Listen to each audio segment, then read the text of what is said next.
L'actualité économique du secteur, je vais essayer de vous faire un panorama.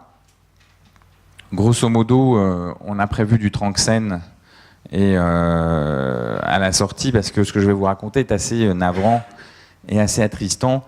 C'est repris bien sûr dans nos professions de foi pour la campagne aux conseils d'administration, mais ça illustre comment on est dans une situation, après 10 ans de la politique industrielle conduite par nos différents gouvernements, dans une situation assez catastrophique.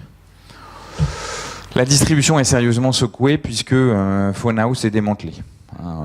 L'entreprise est en train d'être découpée en morceaux, une partie des magasins sont fermés, une autre est reprise par les anciens dirigeants de Pixmania pour faire des magasins d'accessoires. Globalement, vous aurez d'ici fin 2014 la disparition de l'enseigne de Phonahouse ou l'équivalent, ou à peu près, avec son lot de, on estime, entre 700, 800, 1200 personnes sur le carreau. Il y en a une partie qui sont reprises, donc il faut attendre les chiffres définitifs. Mais enfin, c'est quand même 1200 chômeurs de plus potentiels. Petite anecdote, Free va ouvrir quelques boutiques. Ça ne compensera certainement pas la disparition des 1200 emplois chez Phonahouse. Et puis vous savez que les opérateurs rationalisent leur réseau. J'aurais dû mettre une boutique en moins par semaine à Orange et pas FT, pardon. C'est un rythme relativement soutenu, ça veut dire que sur 3 ans, on aura supprimé 150 boutiques et on a les mêmes phénomènes chez SFR et on a les mêmes phénomènes chez Bouygues. Donc la distribution continue à dérouiller sec, c'est la conséquence de l'arrivée de Free sur le marché dans des conditions que vous connaissez tous. Le troisième élément qui marque quand même la rentrée du secteur, c'est que Free devient un opérateur low cost, y compris sur le fixe. Donc on a fait rentrer un opérateur qui fait une très belle opération financière parce qu'il a réussi à se développer sur le fixe et il utilise sa base du fixe pour rentrer dans des logiques du mobile, et qu'on lui a donné des conditions extravagantes d'entrée du marché, puisqu'on lui a permis de rentrer sur le marché sans investissement, ce qui... j'ai un peu regardé quand même, parce que je fais un peu d'international, ça ne s'est jamais produit dans le monde nulle part d'avoir des conditions aussi favorables d'entrée. Moi j'ai regardé un paquet de pays, jamais on a une situation aussi grotesque que la situation française. Dans la destruction de valeur, aucun pays n'a fait aussi fort que d'autoriser un acteur à ouvrir sans avoir une infrastructure et des investissements. Alors ça existait dans d'autres pays d'avoir des contrats d'itinérance, mais jamais sans des obligations de couverture, et en tous les cas jamais à des conditions aussi préférentielles avec l'autorité de la concurrence, l'autorité de régulation, qui permettait à Free de ne pas faire d'investissement. La caractéristique particulière, c'est que Free est incapable de lancer la 4G. Donc ça, c'est quand même un élément tout à fait frappant. Le contrat d'itinérance qu'il a sur la 3G avec nous, qui nous avait été imposé par l'autorité de la concurrence, et qui n'était pas une décision des dirigeants. Je vous rappelle qu'en juillet 2010, on a une décision de l'autorité de la concurrence qui dit si Orange veut fusionner ses bases fixes et ses bases mobiles, vous devez le faire en contrepartie du fait que Free puisse avoir accès à la 3G. Donc il est incapable de lancer un 4G parce que ça nécessite un réseau, parce que ça nécessite de s'organiser, qu'il n'a pas envie de claquer le blé, parce que de toute façon il ne l'a pas.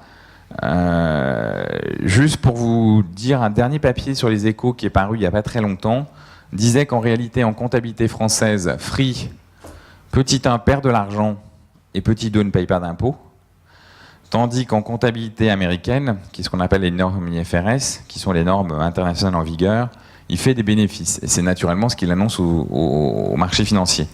Pourquoi ? Parce que la comptabilité américaine permet de considérer que des charges d'exploitation, c'est-à-dire des charges courantes, passent en immobilisation. Donc on ne les paye pas tout de suite, mais on les paye à terme. Et donc comme ça, on affiche des profits. Donc c'est assez fascinant. Et les Échos titraient avec un petit encart qui s'appelle Crible, qui disait en fait Free a annoncé des résultats financiers qui en comptabilité française sont en fait des pertes. C'est-à-dire en fait c'est l'expression du fait qu'il n'investit pas et par une manipulation comptable, en jouant sous les deux normes, arrive à 1, pas payer d'impôts en France, 2, à annoncer des bénéfices qui en réalité ne réalisent pas. Et donc ça permet de faire monter le cours de bourse et dire que c'est un vrai succès. parce qu'en fait, son offre, il perd de l'argent au jour le jour. Le point, c'est qu'il va essayer de compenser en faisant du FEM tout seul, c'est-à-dire qu'il va essayer d'équiper toutes ces box de petits émetteurs, peut-être 4G. On va regarder ce qu'il va faire pour essayer de déployer, mais enfin, en tous les cas, ça va pas être joyeux. Deuxième élément qui est assez significatif sur Free, c'est qu'on a une saturation de son réseau fixe et de son réseau mobile avec des vraies dégradations de qualité. Vous pouvez regarder, hein. Grosso modo, il n'y a pas que YouTube sur lequel vous ne pouvez pas accéder à Free. Vous avez un effondrement de la qualité de data, tant sur le fixe que sur le mobile, parce que le gars est plus capable d'acheter la capacité dont il a besoin pour satisfaire ses abonnés aux heures de pointe.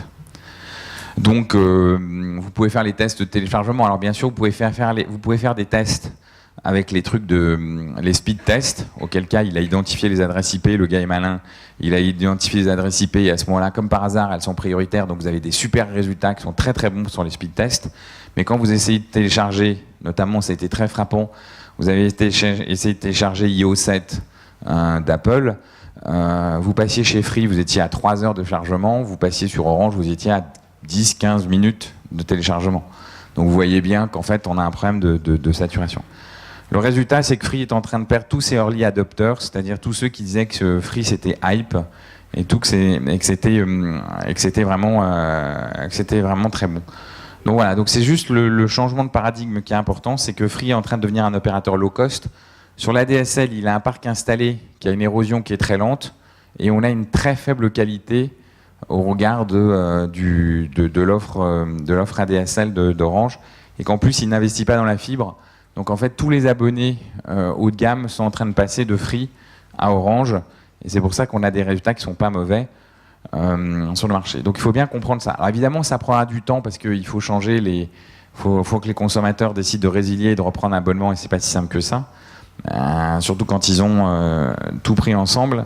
Mais dites-vous qu'en fait, on est peut-être en train d'assister à un retournement de marché. Sauf que le gars, entre-temps, aura détruit de la valeur, qui leur a fait valoriser sa boîte à près de 10 milliards et qui vient de vendre 3% des actions, je crois, de Free et qu'il a encaissé 300 millions d'euros. Donc derrière, ça lui permet de réinvestir, de faire du chalala, de dire qu'il a la 8e fortune de France, qu'il a investi dans un truc de start-up, d'acheter des participations dans un paquet de médias. Donc voilà. Mais on a peut-être un retournement parce qu'en réalité, son modèle ne marche pas et son modèle ne va peut-être pas marcher. Je reviendrai donc sur le dernier point, qui est sur la spécificité française, qui était que les 4 opérateurs, a priori, étaient possédés par des acteurs français. Et en fait, le désengagement de Niel chez Free laisse à supposer qu'en fait, Free est potentiellement à vendre et que la cotation boursière pour SFR est annoncée, puisque vous savez que Vivendi est plus ou moins sous le contrôle de maintenant de Bolloré, que Bolloré veut pas de SFR, et donc il pense à séparer les deux entreprises, Vivendi et SFR, et à côté SFR directement. Inutile de vous dire que si SFR et si Free sont virtuellement en vente, les opérateurs étrangers vont se jeter sur eux très rapidement, que Vodafone, et c'est ma slide suivante, vient de récupérer 100 milliards d'euros pour la vente de ses 100 milliards d'euros pour la vente de ses 45% dans sa filiale commune avec Verizon aux États-Unis. 100 milliards d'euros, c'est 5 fois la capitalisation boursière du groupe, ou 4 fois. 4 fois. Donc, non, 100 milliards d'euros. 130 milliards de dollars, 100 millions d'euros. 100 milliards d'euros. Donc vous avez de l'autre côté de la Manche un opérateur qui possède en cash sur son compte en banque, si l'opération se fait, parce qu'il y a encore quelques obstacles, mais si l'opération se fait, qui possédera plus en cash sur son compte en banque que la capitalisation de Telefónica, de Orange et de Deutsche Telekom réunis. Inutile de vous dire que cet opérateur qui n'existait pas il y a 15 ans ou 20 ans est aujourd'hui devenu un monstre. Alors, paraît-il qu'il va reverser 70% de ses 100 milliards à ses actionnaires en dividendes exceptionnels. Donc, il lui restera plus que 30 milliards. 30 milliards, c'est quand même toujours plus que la capitalisation boursière d'Orange. Ce qui, évidemment, va être extrêmement perturbant, parce que quand vous avez un opérateur qui possède 100 milliards, qui est capable de tout acheter, Deux choses, il vient d'acheter Cable en Allemagne, je crois, pour 7 ou 8 milliards. Et Vodafone avait toujours été un partisan du mobile only, c'est-à-dire qu'il n'avait toujours considéré qu'il n'y avait pas de logique à rentrer dans la convergence et que la convergence n'était pas son truc. Et donc n'avait jamais acheté d'opérateur fixe. Et pour la première fois, enfin il y a 18 mois, ils ont décidé de changer de stratégie. Ils sont partis dans une stratégie d'acquisition d'opérateurs fixes pour la convergence, parce qu'en Europe, et même dans une partie du monde où il y a pas mal de fixes, on se rend compte que la stratégie de la convergence, c'est la stratégie qui est gagnante et qui fait qu'on gagne des parts de marché, c'est-à-dire qu'on est capable de proposer le quadruple play. Et on a des rumeurs d'intérêt de la part de Vodafone pour Maroc Télécom. Vodafone est déjà extrêmement présent en Afrique, donc c'est extrêmement désagréable pour nous. Et Maroc Télécom, c'est 5 opérateurs historiques en Afrique. C'est le Maroc, bien sûr, mais c'est aussi la Mauritanie, c'est le Mali, c'est le Gabon et c'est le Burkina Faso. Donc, c'est inutile de vous dire que toute notre stratégie, tant vantée par la direction sur on va se développer en Afrique, fait que on est extrêmement mis à mal si Vodafone prend la main sur Maroc Télécom. Ben, j'y viens. J'y viens, tu sais, mes slides sont structurés, donc j'ai un cheminement de pensée continu. Téléfonica continue son expansion. Vous savez, ces Espagnols que les Allemands traitent toujours à la dure, en les appelant, comme ils les appellent, je sais plus comment ils les appellent dans les négociations à propos de la dette. Ils sont en train d'essayer d'acheter KPN en Allemagne, et s'ils réussissent à acheter KPN en Allemagne, leur filiale, ils fusionnent les deux opérateurs mobiles et ils seront le numéro 1 en Allemagne. L'opération n'est pas faite, ça les mettrait devant Deutsche Telekom, et surtout ça pose la question qui est un peu surréaliste, qui est le débat qui est en train d'être posé en Allemagne. C'est en Allemagne ils sont 80 millions, on est 65 ou 66 millions, et ils auraient plus que 3 opérateurs mobiles pendant que nous on aurait réussi à en avoir 4. Inutile de vous dire que tout ceci nous interpelle. Et deuxième élément, il y a une prise de contrôle rampante de Telecom Italia par Telefonica.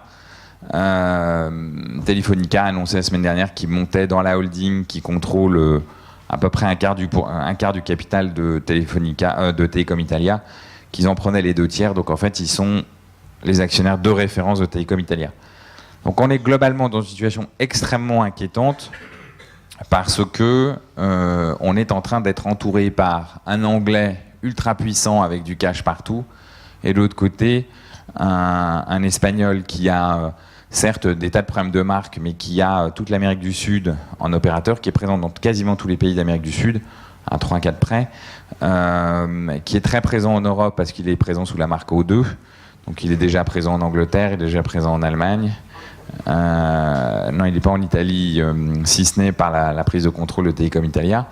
Donc on est dans une situation qui est extrêmement inquiétante en termes d'opérateurs, parce que les effets de masse critiques pour acheter les équipements, pour amortir les développements qui sont faits, font qu'aujourd'hui le marché français ne suffit plus et qu'il faut être un opérateur à minima pan-européen, et si ce n'est mondial. Et troisième élément, les opérateurs étrangers se développent. Les opérateurs chinois sortent de la Chine. C'est pas la première tentative, mais ça a l'air d'être un peu plus structuré. Ils sont en train d'essayer de rentrer dans un certain nombre de pays d'Asie en achetant d'autres opérateurs.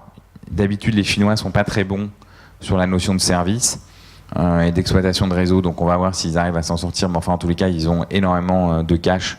Je vous rappelle qu'un petit opérateur mobile en Chine, c'est 400 millions d'abonnés de base. Tandis que nous, tout cumulé, tous les pays dans lesquels on est, on en a péniblement 200. Donc c'est juste pour vous donner leur capacité financière. Et ce qu'on appelle Telmex America Mobile, c'est avec un V d'ailleurs, c'est pas avec un V, a acheté près de 30% de KPN aux Pays-Bas, et donc a une base en fait installée confortablement en Europe. America Mobile, c'est toute l'Amérique du Sud. Je crois qu'ils sont présents dans toute l'Amérique du Sud. Et c'est l'ancien Telmex, dont un certain nombre de dirigeants de France Télécom étaient extrêmement fiers de dire on a fait une énorme plus-value, on a vendu les 11% qu'on avait de Telmex. Je crois que Patrice le sait. Carlos Slim. Patrice rit beaucoup parce qu'il connaît entre autres, en disant on a fait une très bonne opération, on a gagné, je crois, 300 ou 400 millions de francs. On a fait une super opération. Telmex, c'est ce qui fait la fortune de Carlos Slim, qui est la première ou la deuxième fortune du monde avec Bill Gates, en fonction des... Ça dépend des années. Ça dépend des années. Voilà. Et donc le résultat, en fait, qui est assez navrant, si vous regardez, c'est Orange, en fait, régresse dans le classement international. Il y a 10 ans, on était 4e opérateur. Aujourd'hui, j'étais en train d'essayer de faire les comptes, on est péniblement à la 10e ou 11e place. Et en réalité, on n'arrive pas à être un opérateur mondial. Ça aura des conséquences extrêmement fortes sur les centres de décision. Parce que si un jour il y a de la consolidation, c'est-à-dire que le centre de décision peut sortir hors de France. Et il est illusoire d'imaginer dans le secteur des télécoms qu'il n'y ait pas des effets de taille critique et des effets de masse qui fassent qu'à un moment, si on a un SFR ou si on a un Bouygues Télécom ou même un Free qui passe sous le contrôle d'un étranger, on va redérouiller sec. On va redérouiller sec parce qu'on ne sera pas en mesure de lutter à taille égale. Alors l'actualité économique à Orange, quelques éléments. Alors le truc le plus spectaculaire, c'est le redressement fiscal de 2 milliards d'euros. C'est une vieille affaire. C'est quand en fait la holding de droit, entre guillemets, la holding de droit privé qui existait du temps de la DGT, qui s'appelait Cogecom, était porteuse de l'ensemble des participations foireuses de type Mobilcom, NTL ou même qui a servi à racheter Orange, a été fusionnée avec France Télécom.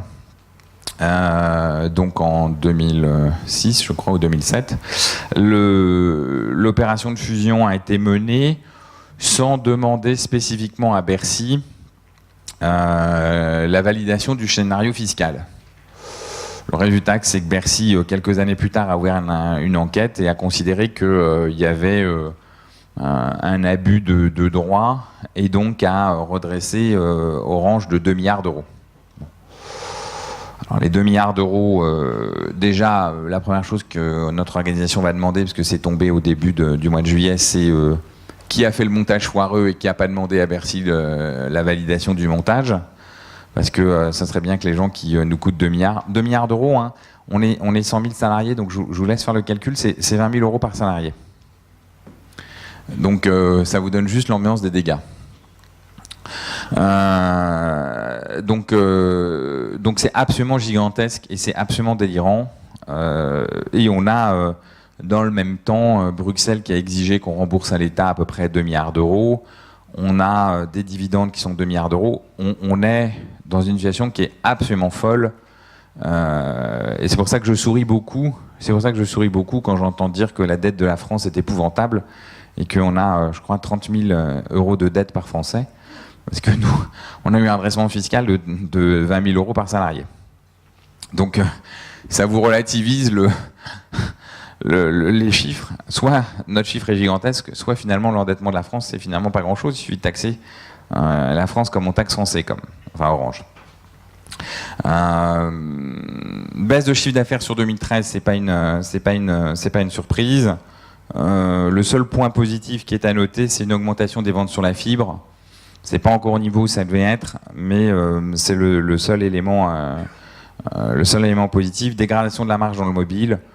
Nos dirigeants espèrent qu'en 2014, on aura une inflexion de la décroissance de la marge et que 2014 sera le début du redressement. Si la crise économique se poursuit, rien n'est gagné, mais on verra la crise économique qui est peut-être en fin de course. Fin de course. Dirons-nous que le passage à vide dans lequel on est va peut-être s'améliorer un peu, mais enfin la crise économique est profondément durable. On pourrait y revenir, ça ferait l'objet d'un long débat. Mais enfin, on va dire, on pourrait peut-être avoir un rebond en 2014, donc on verra. Les secousses en Europe, bon, globalement, on a une commission de Bruxelles qui est assez folle et qui a décidé que le roaming devait disparaître et que les Allemands qui voyagent beaucoup devaient quand même voyager avec moins de frais de téléphone. Et donc, quand ils sont en vacances, ils doivent pouvoir payer au tarif local leur communication. C'est une méga connerie. parce que le roaming, la disparition du roaming est bien sûr une bonne chose pour le consommateur, mais ça doit impérativement s'accompagner d'une péréquation, parce que sinon, pendant vos vacances, vous n'arriverez plus à téléphoner. Pourquoi ? Parce que les pays du Nord vont dans les pays du Sud, et les pays du Sud, ils ont que 2 mois pour amortir les infrastructures qu'ils sont obligés de mettre à disposition. Donc c'est-à-dire que toutes les villes touristiques vont absolument craquer, toutes les zones touristiques. Je donne toujours l'exemple de Lacanau, qui en hiver a 4000 personnes et qui en été en a 55 000. C'est pas avec le prix de la com locale qu'on arrive à amortir des équipements. Donc on va avoir un vrai problème sur cette question du roaming.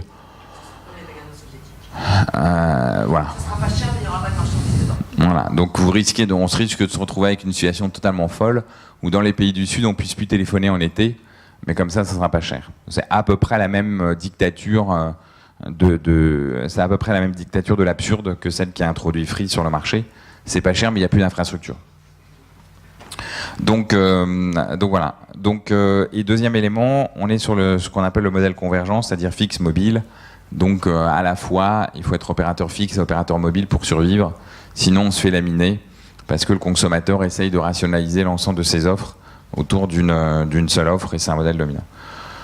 L'Afrique ne croît que de 5% par an pour nous. On est l'opérateur qui est le plus impacté, puisqu'on est présent dans des pays qui sont en situation difficile. Je ne vous fais pas la liste, la Tunisie, l'Égypte, la Centrafrique. C'est des pays où vous savez que l'économie marche merveilleusement bien. Les touristes sont là tous les jours. Et les affaires, le climat des affaires est particulièrement propice. Voilà. Serein, c'est ça.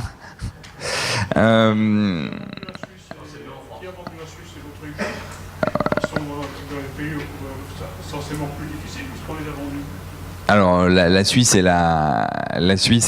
j'y viendrai juste après. La Suisse et l'Autriche ont été vendus parce qu'on avait besoin de cash, parce qu'il faut verser des dividendes. L'échec dans les grandes manœuvres. Alors, juste pour vous donner 2 informations qui vous ont peut-être échappé, il y avait un appel d'offres pour ouvrir 2 licences mobiles en Birmanie. Nous sommes arrivés 3e, donc c'était formidable. Là, on a la meilleure note technique, mais il se trouve que les Qataris, avec QTEL, et Telenor, avec les Norvégiens, ont réussi à gagner les licences. Vous noterez quand même que ces 2 opérateurs sont majoritairement détenus, ou sont contrôlés en très grande partie par des pétroliers, donc qui sont capables de mettre du cash et d'alimenter la machine. Donc c'est quand même assez significatif de voir le recyclage du pétrole dans ces 2 opérations. Et à la fameuse question tout à l'heure qui était posée sur Maroc Télécom, c'est grosso modo quand on a pris 2 milliards dans la pomme dans le redressement fiscal au début, racheter Maroc Télécom, vu notre endettement, rend la situation quasiment impossible, parce qu'on est à 32 milliards d'endettement, et on est incapable de sortir le cash nécessaire pour acheter Maroc Télécom. Donc merci l'État français, qui fait que... Et puis dans le même temps, on a demandé à Vivendi de ne pas vendre trop vite, parce que c'était quand même tellement bien d'avoir un opérateur contrôlé par des Français au Mali. Le démantèlement de FT, j'aurais dû dire d'Orange, mais évidemment il y a une d'FT Orange, continue. La mise en vente sur le marché d'Orange en République dominicaine, pour essayer de récupérer d'un peu plus d'1 milliard. On vend encore un pays, puisqu'on n'a plus de cash. Et puis après Etrali, dont vous avez tous entendu parler, on est en train d'essayer de vendre, paraît-il, 2 choses. Une mise en vente de Globecast, avec Barbero. Avec Barbero, ça coûtera moins cher. C'est ça le problème.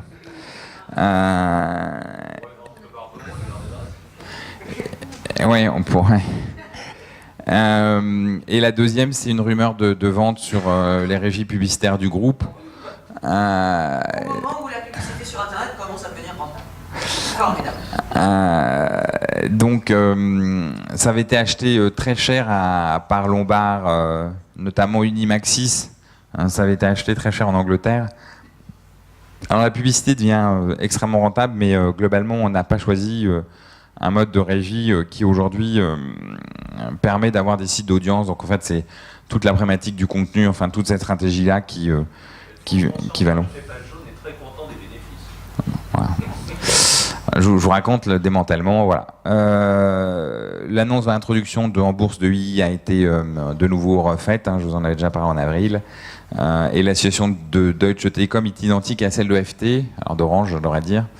J'ai encore du mal. Je suis pas complètement Orange dans ma tête. Deutsche Telekom a un autre problème, c'est qu'ils sont dans une situation inextricable aux États-Unis, avec un opérateur qui en fait est troisième sur le marché, avec deux monstres américains qui sont Verizon d'un côté et AT&T de l'autre, et ils n'arrivent pas à rendre leur filiale américaine profitable, et le marché se concentre, et se concentre pas en leur faveur, donc ils sont globalement plombés par leur aventure américaine. C'est en général une constante dans les secteurs considérés comme un peu de souveraineté nationale aux États-Unis. Toutes les compagnies qui s'y aventurent, que c'est été dans le domaine cinématographique, que c'est été dans les télécoms, s'y sont brûlés les ailes, et on en a l'exemple avec l'exemple de Deutsche Telekom. Donc la situation explosive, la situation financière d'Orange est explosive. Donc oui, il manque 3 mots. Donc un endettement qui est en hausse à près de 32 milliards et qui ne baisse pas. C'est-à-dire et qui progresse en fait. Pourquoi il progresse? Parce qu'on s'est pris les 2 milliards de redressement, parce que grosso modo, on verse des dividendes qui sont supérieurs aux bénéfices. Donc on a un endettement qui progresse. Alors on fait des opérations financières pour essayer de le faire baisser, on vend des bijoux de famille, mais enfin la situation est absolument désespérée de ce côté-là. Si on ne supprime pas le dividende, on va avoir un vrai problème, on va aller très clairement dans le mur. La dégradation de la notation est vraiment à prévoir, et on a un endettement qui paralyse à la fois notre croissance externe et puis l'investissement. C'est-à-dire que on est extrêmement entravé par ça. Les bénéfices qui sont en baisse, je ne vais pas vous en parler, mais la tension qu'on a entre la crise européenne et la férocité de la concurrence fait qu'on a des résultats qui sont en baisse, même si des provisions étaient passées en 2013 pour embellir les résultats en 2014. Donc on va vous annoncer en 2014 des bons résultats, vous allez voir. Ne vous leurrez pas, en réalité, c'est les fameuses provisions qu'on passe dans un sens, passe dans l'autre. Des dividendes qui sont toujours prévus pour l'exercice 2013, versés en 2014, et on a un versement d'un acompte de 30 centimes en décembre. Ça a été visiblement une bataille assez terrible, parce que l'État le voulait avant la fin de l'année pour boucler son budget, donc à refuser que ça soit après décembre. 30 centimes, ça a été ce qui a été âprement négocié, parce que l'État continue à exiger des rentrées de cash, et le FSI aussi. Voilà. Et le dernier point qui doit nous faire à la fois sourire et qui montre que tous les imbéciles qui déclaraient que verser un dividende élevé, ça faisait monter le cours de l'action, c'est que le dividende baisse et l'action monte. Depuis, on a baissé le dividende à 0,80 en juin, et l'action a pris, je crois, 20 ou 25% depuis le mois de juin. Donc c'est juste pour vous dire qu'en réalité, plus on baisse le dividende, plus en fait on fait monter l'action si on a un vrai projet industriel. Et voilà. Alors, il y a des aspects spéculatifs, mais il n'y a aucune corrélation entre un dividende élevé et une action haute. Enfin, vous avez entendu cette soupe pendant des mois. Vous avez même des OS qui ont eu l'imbécilité de la répéter.